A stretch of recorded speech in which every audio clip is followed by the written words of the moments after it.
Hello ladies and gentlemen on YouTube. It's taken long enough.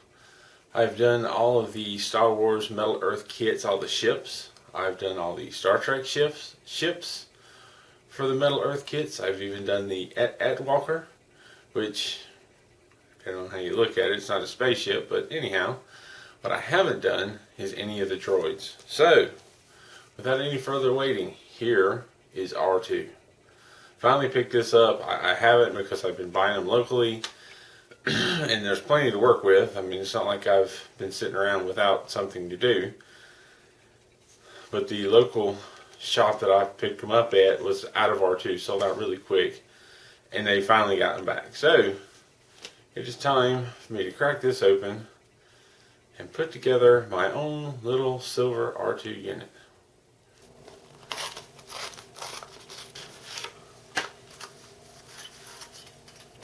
So it starts off as most all the ones that I've done do. It talks a little bit about, the insertion holes and the tabs and how some of them you have to bend 90 degrees and some of them you have to twist. And it talks about those needle nose pliers being helpful for assembly. And you have a more or less flow chart. The flow chart can be difficult to understand. I usually just start with one. It kind of goes by parts.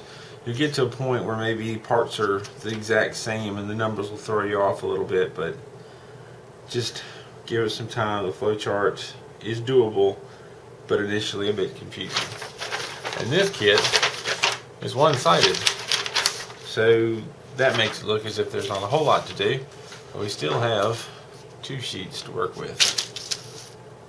I use tweezers to hold parts still while I work the connecting tabs loose. I have heard there's a toolkit from Fascinations that is made to cut these tabs, and I plan to get that soon and try it out.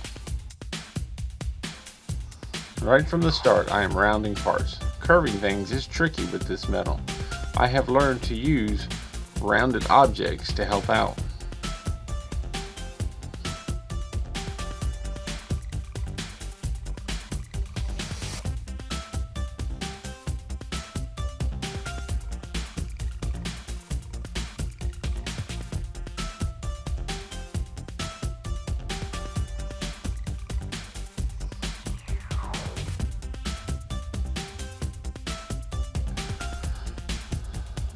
Shaping R2's head looks pretty challenging, but the way the tabs and slots are laid out, it pulls together really nicely. It will take some time to get all the tabs to line up with the bottom ring, so be patient.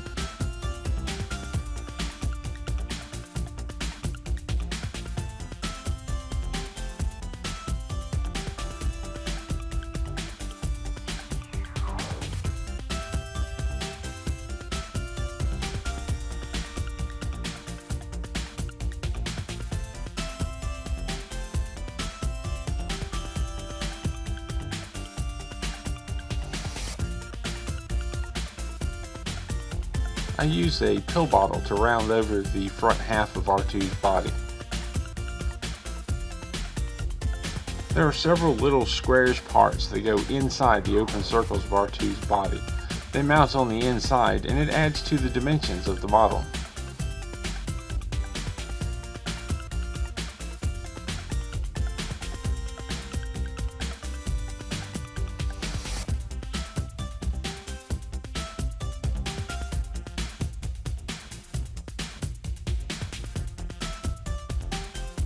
I realized that the pill bottle I used to curve the body was too large in diameter. I went searching for a C battery, which I believe would have been the right size, but I did not have any. I did have this rechargeable battery from a Ryobi flashlight, which is pretty much the same size as a C battery. There are more of the small parts that fit inside the body on the back. I really like how they did that to add detail.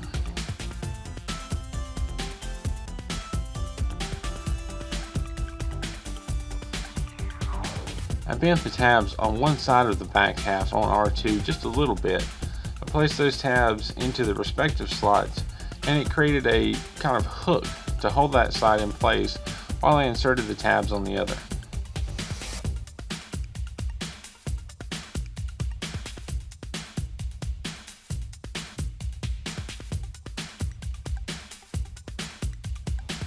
Now I start working on the legs.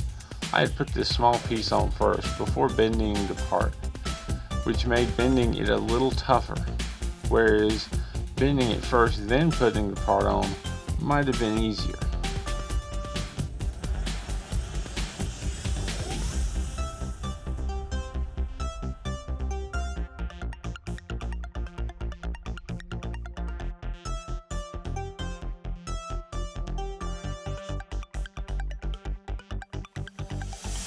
I used a dowel rod to curve the top part over and then created a hook in the tab to help it into place.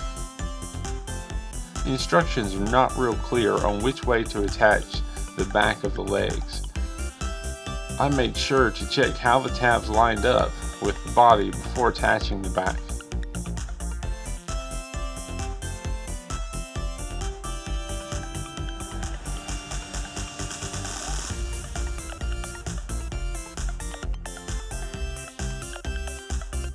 The tweezers I had were just the right angle to make it possible to twist the tabs inside the body.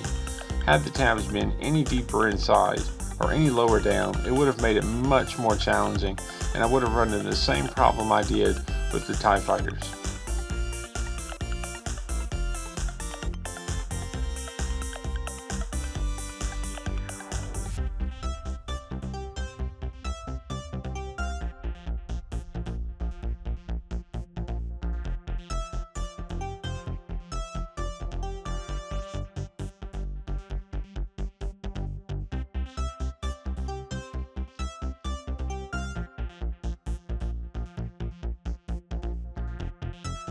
I find it helpful to bend inwards the tabs holding the head of R2 to the ring.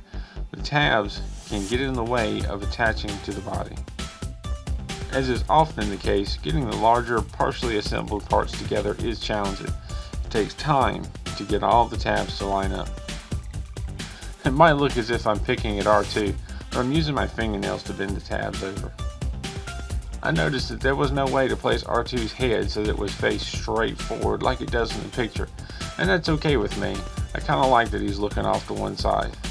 Could not help but to think that I attached the head to the ring a little off, but looking back at the instructions, there was nothing marking which way to attach it.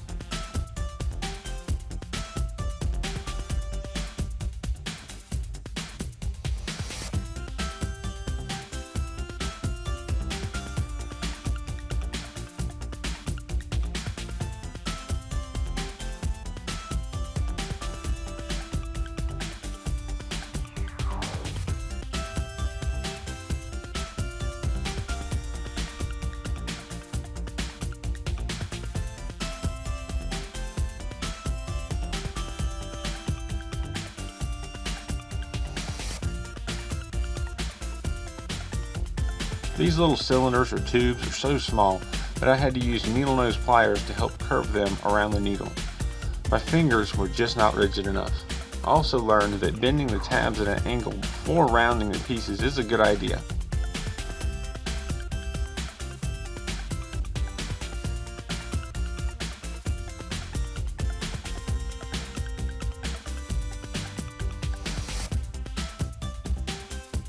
And this has to be the most complicated bend in the old kit. It looks intimidating, but take time, it's not that hard.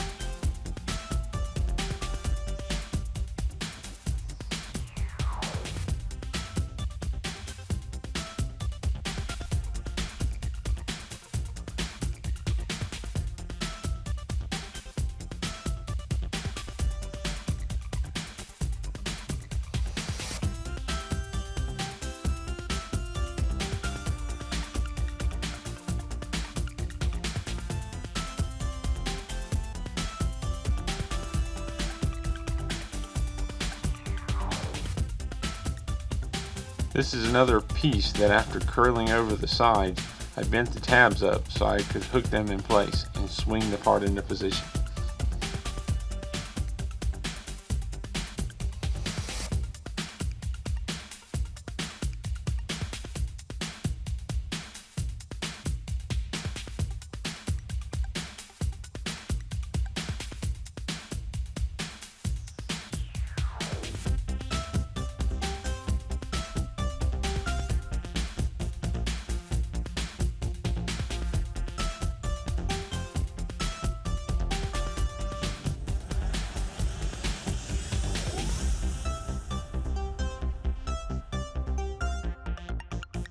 Sometimes with these really small curved parts, I work my way up, bending them around larger rods first before using smaller and smaller rods or needles. This helps keep from getting any kinks.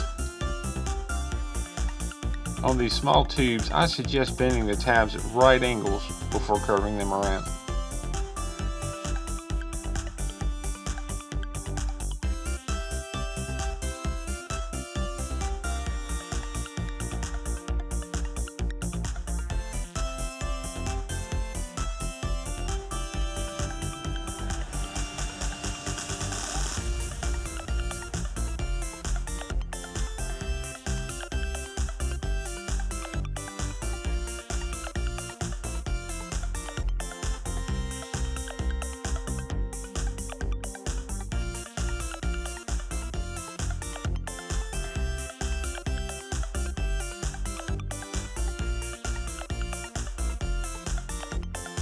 When attaching the middle foot to the bottom plate, the instructions have you twist all but 2 of those tabs. Those 2 bend over instead of twist, probably done that way to give it clearance for attaching the bottom to the body.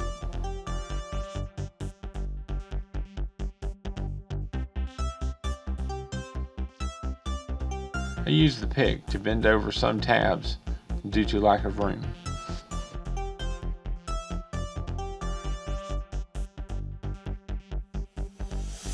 I bent over all the sides of the pieces of the bottoms of R2's feet, but then I discovered the pieces would be in the way of twisting the tabs once attached.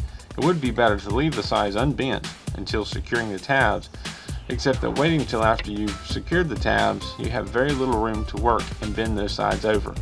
My solution was to partially bend the sides on the next 2 and carefully finish the bend after attaching the part.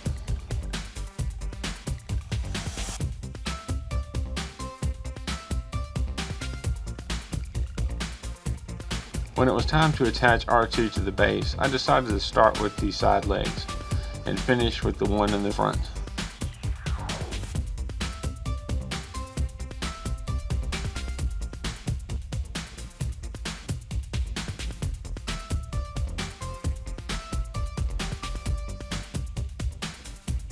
I had one of the 2 tabs in the middle front foot attached when the tab broke off. I cannot help but to think starting with the middle foot would have been better than starting with the sides. Because of the length of the folding tabs on the base on the sides, I bent the long ones slightly with pliers and used the table to bend them the rest of the way evenly.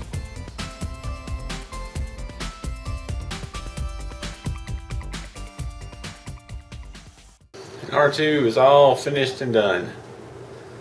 This kit wasn't too hard. There, of course, were its challenges. I want to say this was one of the easier kits to do, but I also kind of think that may be because I've got experience in doing several different kits at this point, so I know the tricks to make this work better. If you'll notice, its front little foot pad thing is not attached.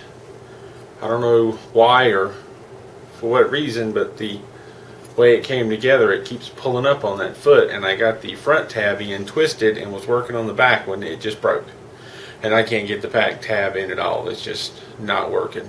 Should have started with that foot first. So if you're doing your kit, keep that in mind. You might want to start with that front foot and get it locked down, but that's okay. It's still looking good. The head is a little sideways, and in the pictures it shows it as being completely straight, and I think that's because, well, I'm not really sure. I think you have to, I guess you have to get some of the tabs on the between the head and the little base of the head. I guess I did it slightly off, and that's okay. He's looking to one side. That's R2 for you. But if you have any questions, any comments, feel free to leave them down below. Thank you for watching, and keep on keeping on.